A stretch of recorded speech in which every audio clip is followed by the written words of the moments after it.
Hi, welcome to episode 8 of my Figure tutorial series. In this episode, I'm going to be explaining particles and sounds, and also expanding on some of the vectors and matrices stuff from the previous episode. First thing I'm going to be showing you is particles, since it's very nice to know particles. I think I'm going to use the scripting example avatar this time. First of all, we're going to need to look at the docs. So Figure, docs, globals, particles. You have these two options here. We're just going to look at the particle API for now. And you see this new particle. Enter and you get this long explanation with a billion different options. But yeah, the basics is you spawn a new particle, you enter the name, and then you have the position, which is in the world coordinates. There's this extra velocity function, which isn't exactly velocity. Don't worry, I'll explain all that later. So let's create our particle. First of all, I'm going to make this in the tick function, otherwise it'll just spawn and then disappear and be gone, which would be useless. So function events.tick particles, new particle, and then have a list of particles here. If you don't have a list, by the way, make sure you check out episode 4a for the VS Code docs. Or if you're not using Visual Studio Code, you can of course just check the Minecraft wiki. It has a list of all the particles just right here, up to date. Just make sure you're looking at the Java edition column, not Bedrock. Bedrock is of course not relevant here. I'll have the link to this in the description. You can also do / particle and it'll give you the list here, but that can be a bit annoying. Anyway, I'll just do cloud and then I'll just do the position. You can either do it like this, you have the three values separately, or you can do a vector and have it like this, which I personally think is a lot neater. And you can see nothing happened. Except once again it did. Again, it's in the world coordinates, so if you do 0, 0, 0, it'll appear at 0, 0, 0 in the world. So as I said before, there's also the velocity. So if I did another vector, I'll go like 5, 0, 0. You can see now it's shooting incredibly quickly in this direction. So in the X direction, because I set X to 5, if I make this like 1, it sets it to slightly slower, 0.1. And yeah, of course, you can customize all of these however you like. Now, this is just for the dust particle. I think a big takeaway from particles that you need to know is that particles behave very differently from each other. And this is just a Minecraft thing. So for example, with the explosion particle, if we did this instead, you can see the velocity isn't actually affecting it the same way. If I change this both to 0, I'll make this like 1 again. You can see it's a smaller size. Then with 2 it's nothing for some reason. Then with 3 and 4 it gets larger and larger and larger. Minecraft uses the velocity to determine the explosion size, because for some reason Mojang hard-coded it like that. Who knows? And yeah, with this you could just do something like that and ignore the other two velocity values since they seem to do literally nothing. So if the main takeaway is that particles don't like to behave the same way, what do you think will happen when we use the dust particle? Answer: it'll error. So as actually stated in the docs here, some particles have special properties which are contained inside the string itself, which is it's really dumb, but I think again it's just a fact of how particles work in vanilla Minecraft. Figure bases a lot of the particle stuff off of the particle command, and some particles, like the dust particle, have special properties. Now, of course, the Minecraft wiki does explain these properties. This is just on the particles command page, which is different from the particles page. Although, personally, I think this is formatted pretty weirdly and it's a bit hard to read. I'll have this linked in the description if you want to read it anyway, but I would recommend the particle command generator from GamerGeeks. I'll link this in the description as well. If you go to all particles here, it gives you some really good information about what the different particles are. For example, it tells you dust has 4 additional arguments, which are the RGB values, and it even has a generator for you. So you could go here, go to dust, and then it'll let you choose an RGB value, and it'll generate this command for you, which you can use in-game. I'll make this like tilde 3. There. You can see that particle appears. Now, with Figura, we aren't interested in these values here or the coordinates. This is handled with other stuff later, which I'm going to explain. And this is handled with, the position, which I've already explained. What we're interested in is these additional values, specifically for dust. So, inside the string here, if we copy this, paste this in here, go back to 0, 0, you can see now our particle is spawning. It has our custom color. Again, this value is red, this is green, this is blue. So if it's 0, it's going to be black. If one of these is 1, it's going to be that color. Green, blue, and a mix with whatever they are. It's just RGB values. This value here is the size. So if it's 0.5, it'll be a lot smaller. If we made it like 10, it'll be a lot larger. And of course, this is affected by velocity as well, although you'll notice it's nowhere near as much. If I did like 500, it will only move it slightly. Particles like to work differently, which is, again, something you'll find out.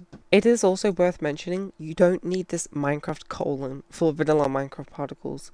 If it's modded, it will, but for just vanilla Minecraft, you can ignore it and just do like dust. 111 or something. Now, of course, other particles will have different things that you need to copy.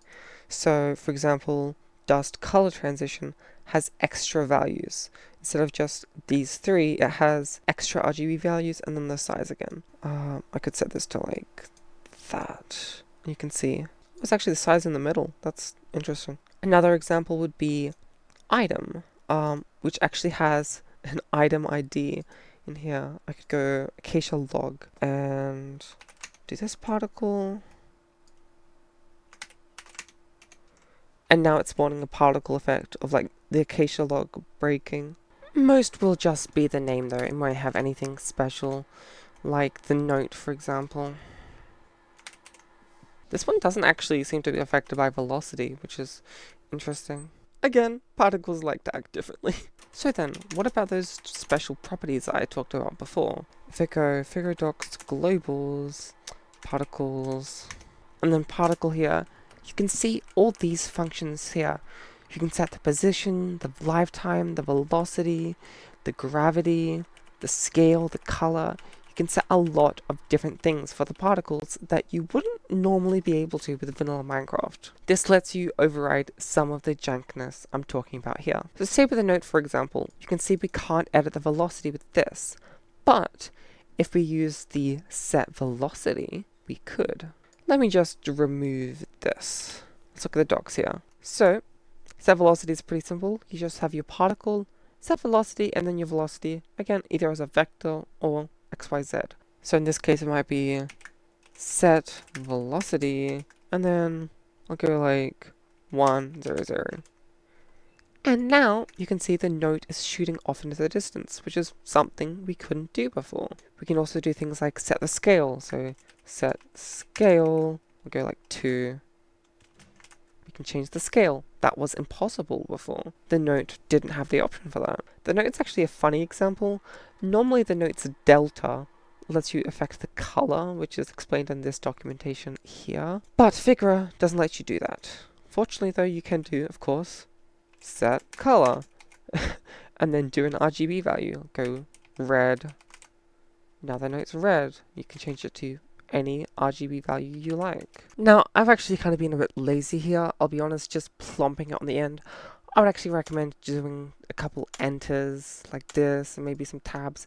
It's just formatting, but it's nice to keep things organized, and I just recommend formatting it like this. It works exactly the same, but I don't want to teach bad practice. So yeah, that's the simple way to create and customize particles on Spawn. Now I know what you're thinking.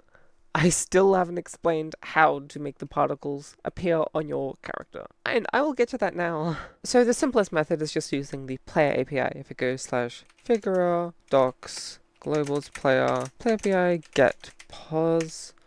This function again returns the player position as a vector 3.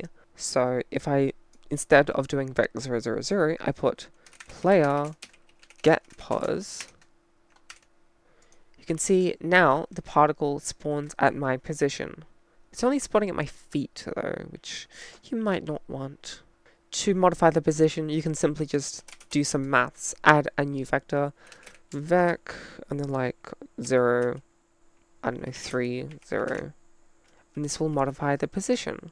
So yeah, you can see with that the particle is anchored to the player, which is great, although it's not really working correctly. You can see the moment I rotate, it kind of is still relative to the world, which might not be what you want.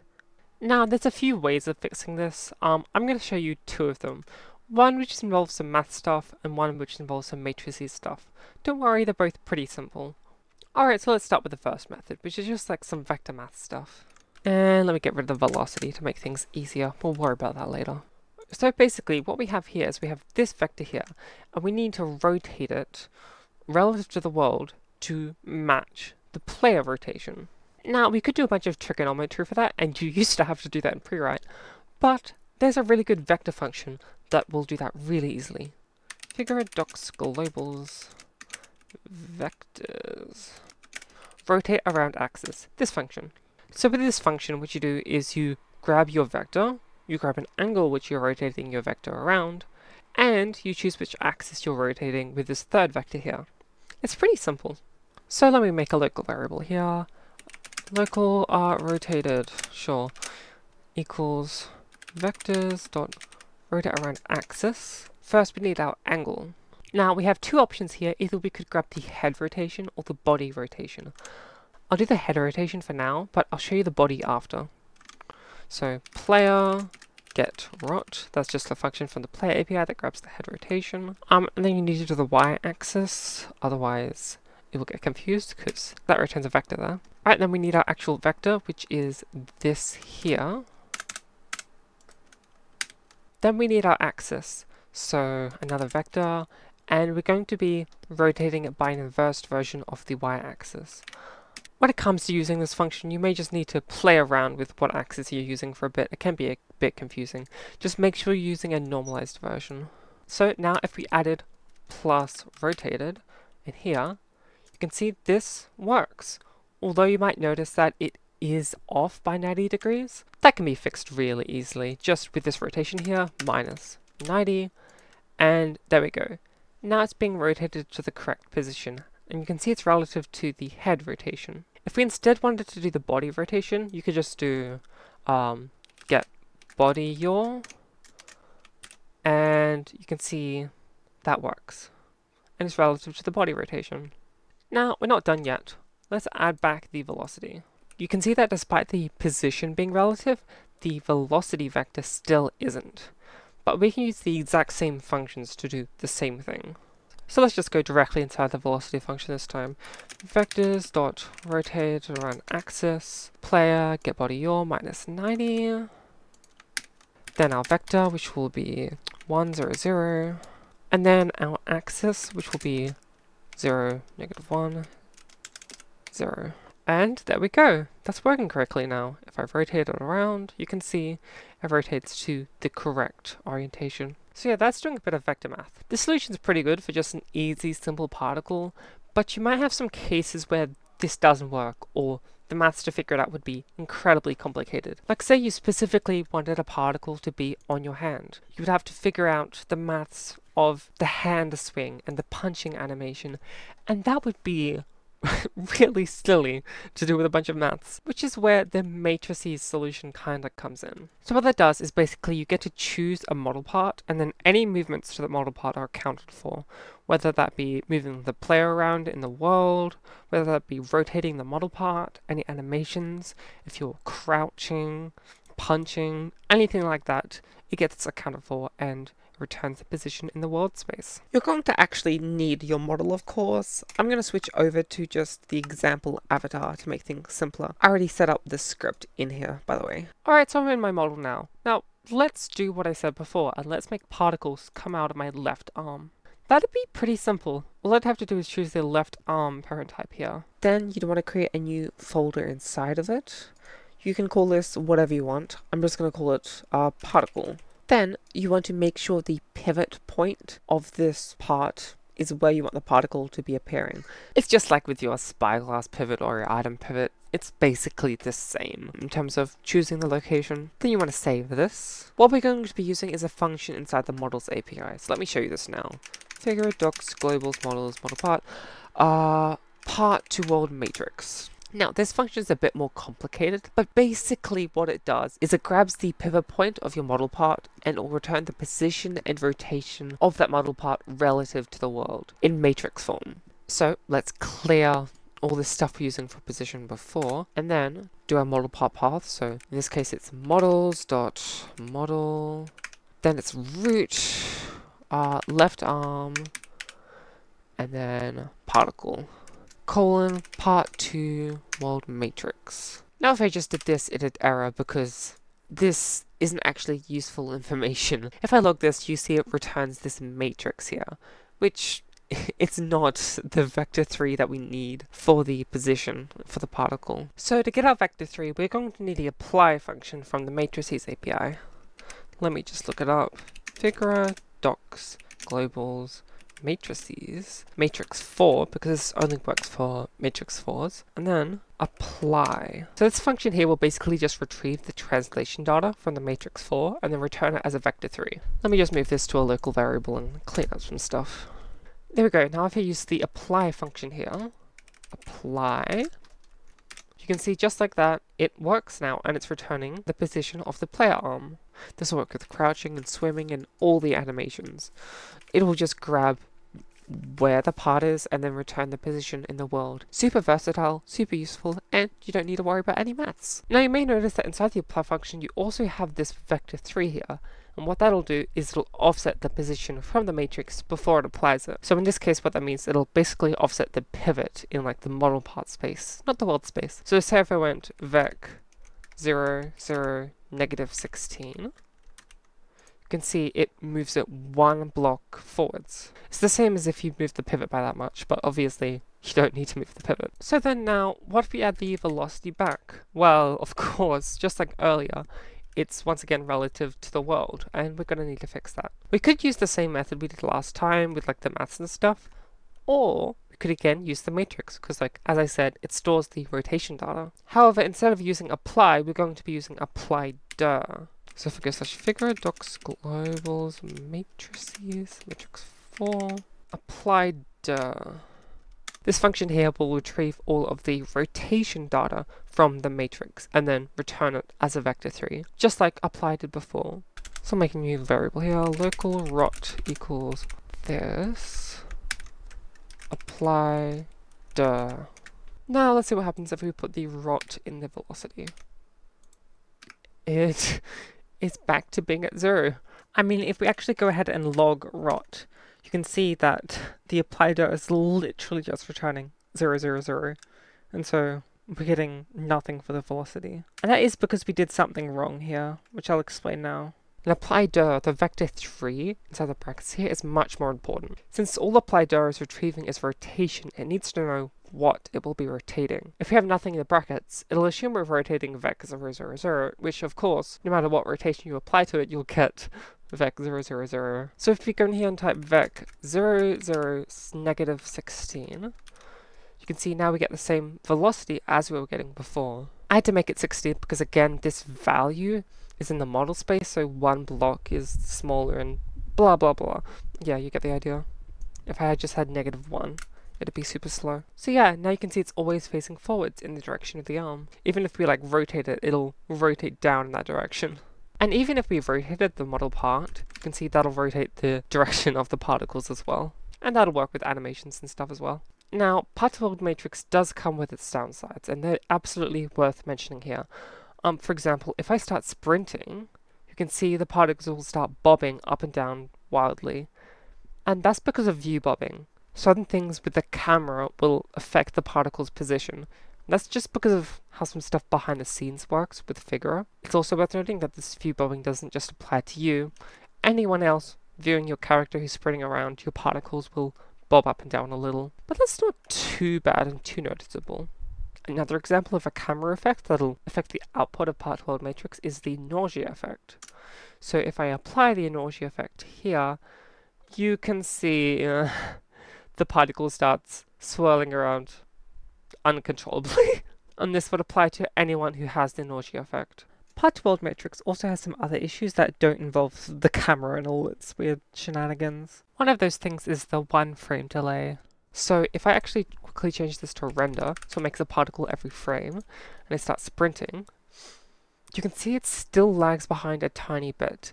It's not exactly above my head. Exactly. And that is by about 1 note, which is 1 frame in this case. So the reason for this is that part-to-world matrix has a 1 frame delay. So the position it's returning of your model part is actually from the previous frame, not the current one, which usually it's fine and it won't cause issues. I mean, it was pretty unnoticeable earlier. It's only in like this very specific case that you can see it easily. Although it can cause some issues with more complex things where you need precision. So it's worth knowing about. And the final thing is that part-to-world matrix does not work on player heads, like the ones you place down in the world. You simply won't be able to use it to get the position of like pivots on those player heads. It just doesn't work. Unfortunately, there's not really a way to fix any of these issues. If these are a deal breaker for part-to-world matrix, you'll have to do all the maths yourself and figure that out. So yeah. Anyway, that's basically all I want to show you on particles. There is some more stuff to know, like there's this alternative method so that you can store a particle and then later access it and edit it while it's already existing in the world, which can absolutely be useful. That's probably a bit more niche and more advanced, so I won't worry about it for this video. You can see the resources here about it in the official wiki, which I'll have this page linked in the description. You can also create custom particles with custom textures and things with Manual's Confetti API. This is absolutely more advanced, but it's worth knowing that it exists if you ever plan on making custom particles. There's also a page in the assets browser on the Discord if you search like particle. There'll be some information about it and stuff, and you can ask any questions if you need. Although yeah, most of the documentation is just like right here. So yep, next is sounds. Now sounds is pretty similar to particles, which is why I grouped them together in the same episode. So if I go /figura docs global sounds, and then here go into sound API. We'll worry about sound itself later. It's literally the same thing. Then you have play sound. That works about the same as the play sound command in vanilla Minecraft. So if I go sounds play sound, it'll actually give me all these sounds again. The Lua documentation is so good. You can also just get it from the wiki itself, where it has just every sound.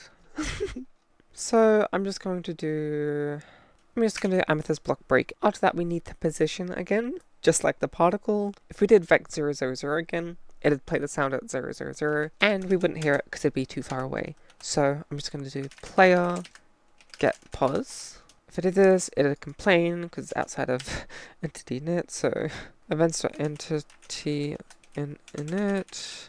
Move this. And now you can see whenever I run the script, it will play the sound. Now there is some more things you can play with in this. There's the volume. This will choose how loud it plays. So if I did like 0.5, 0.2, it'll get quieter. If you go too loud, by the way, it doesn't actually increase the volume because Minecraft doesn't like that. Instead, it'll increase how far away it can be heard. This is just a vanilla Minecraft play sound thing. The default volume is 1, by the way. Next is pitch. Default is 1 again, although if I did a smaller value, it's lower pitched. High value, it gets high pitched. And then you have this boolean to loop, I guess. That's funny, okay. That is a thing. Interesting. So, yeah, that is the basics. Now it is worth noting that whenever anyone's playing a sound with Figura, this badge will appear on the nameplate. That's both, you know, above the entity and also in the tab list. Let me just make this spam sounds real quick. And then you can see it's also appeared on the tab list. And if I talked in chat, it'll appear there too. And you can't disable that. So yes, if someone else was spamming custom sounds, you could very easily tell. And of course you can disable them from doing that in the trust settings. You can either, you know, change them to be low or blocked. that is an option. or you can customize their actual permissions. You can change the sound's volume if you want, set that to 0 if you want to mute it, or you can just disable their max sound so it won't let it play at all. This is especially useful if people are playing global sounds, which is possible because the vanilla play sound command, if you set the volume too high, it will just play for everyone in the world. And that's how it works in Figaro as well. So, yeah. If anyone's being annoying, check for that sound icon, mute them. So just like with the Particle API, we also have some more customizations. If we go to sound here, you can customize things a lot more and while the sound's already playing, just like particles. Although I won't get into customizing sounds while they're already playing, again, because that's a bit more complicated and probably outside the scope. There is a section here on alternative ways to do sounds, which is literally exactly the same. Maybe I'll do a follow-up video which will explain all this. There are some more functions here, but again, that more so plays into that alternate method. Most of the stuff you can already define just with the normal play sound command. It's also worth mentioning that just like particles, you can remove the Minecraft colon for vanilla Minecraft sounds, and it works just as well. Alright, next we have custom sounds. And that sounds daunting, but trust me, it's actually really simple. So of course, first we're going to need a custom sound. I just have one here. But you can have whatever sound effect you like. Now, normally sound effects are .mp3 files, but that file format isn't going to work here. We're going to need to convert it to an OGG file. Now, if you want, you can use like an online converter. These sites work, and you can get your OGG file like this if you want. I mean, like, I have it now. There's a lot of different ways you can convert an MP3 to an OGG file. Even something just like Audacity, I think will do the trick. Yeah, export as OGG. You can just use Audacity if you want. But no matter what you use, you just need an OGG file at the end. Once you've got that, just put that inside your avatar folder. And then in the play sound command, it's as simple as typing in the name of your sound, if it's in the root directory. So in this case, it's just called sound. So we'll just type sound, save this. And there you go. Now an issue with sound files that you'll quickly come into, they take a lot of file space. This alone is now taking up half the avatar limit, this tiny little 5-second long sound. So you may need to compress it. Now if you're just using something like Audacity, reducing the file size isn't too bad. A big thing you can do is get rid of any dead noise that would reduce your file size. You can also reduce the project sample rate. The more you do this, the worse it'll sound, but the smaller it'll be. If I exported this now as an OGG, and I just put this straight into the avatar, you can see it now takes up about half the space, which that's pretty nice. It doesn't sound quite as good though. There's other things you can do to compress audio. It's a whole thing. I'd recommend just not having too many custom sounds in your avatar, or not having very long custom sounds. Also, if you have access to more advanced audio editing software, I'd recommend you clear any channels with not too much used audio, and maybe do some noise removal as well, if you can. And of course, still just cut down the duration when you can. With custom sounds, you can of course edit stuff like the volume,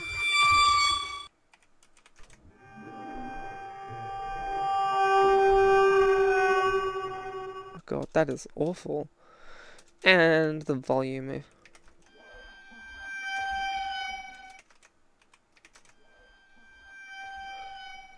It is also worth noting what to do if your sound is inside a folder. So say I made a folder called sounds. Put this in here. The directory is changed now, so this sound won't work. I'd need to make sure I go sounds.sound. And then it can refer to it again. This just works like all other folder stuff. If I had a folder inside a folder, you need to put that name and that name inside that name, blah blah blah blah blah. Now there's some more advanced stuff you can do with sounds. Like if you want, you can generate a sound with like text or byte array. You can stop a sound whenever you want. And of course you can choose a position that isn't your player position if you want, but yeah. Anyway, that will be it for this video, and thank you so much for watching. I hope you've been able to learn a lot about particles and sound. Sounds? I don't know. I will see you in the next episode. That one's gonna be on pings and keybinds. That's gonna be a big one. See ya!